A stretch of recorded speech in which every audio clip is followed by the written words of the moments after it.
Pernah nggak kamu ngerasa gerak ketika memakai pakaian gelap atau hitam di siang hari? Kenapa sih bisa terjadi hal itu? Hal itu terjadi karena permukaan benda yang berwarna hitam akan menyerap kalor atau radiasi panas lebih dari benda yang berwarna cerah. Fenomena ini berlaku sama pada radiasi benda hitam lainnya. Nah, apa sih yang dimaksud radiasi benda hitam itu? Simak penjelasan dari saya ya. Oke, sebelumnya Assalamualaikum warahmatullahi wabarakatuh. Saya Nida Latifah Fauziah dari kelas 12 MIPA 3 Madrasah Aliyah Negeri 1 Subang akan menjelaskan mengenai materi radiasi benda hitam. Pertama, kita akan membahas mengenai pengertian radiasi benda hitam.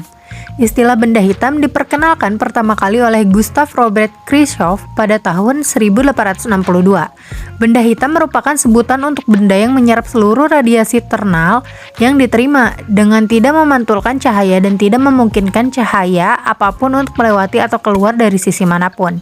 Energi yang terserap akan memanas dan memancarkan radiasinya. Radiasi ini yang disebut dengan radiasi benda hitam.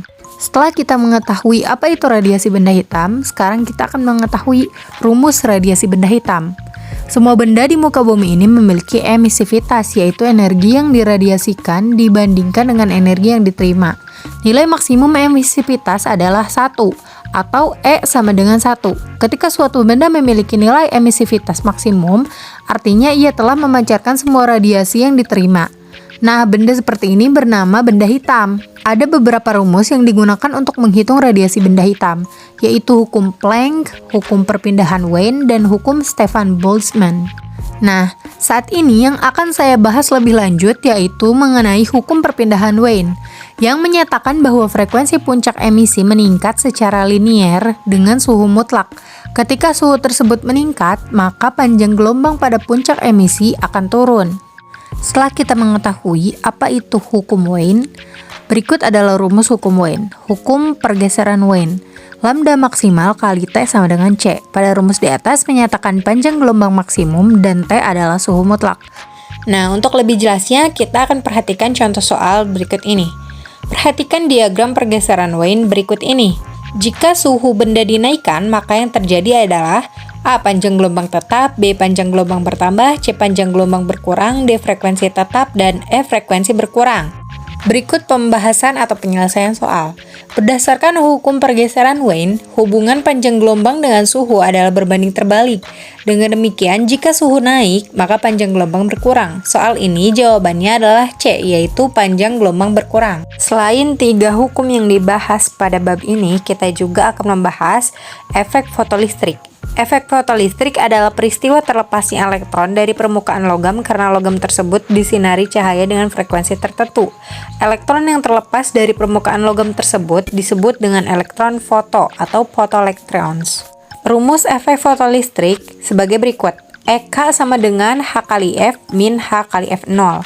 Dengan EK yaitu energi kinetik maksimum elektron foto, H yaitu konstanta Planck, F yaitu frekuensi foton, dan F0 yaitu frekuensi ambang. Yang kedua ada efek Compton.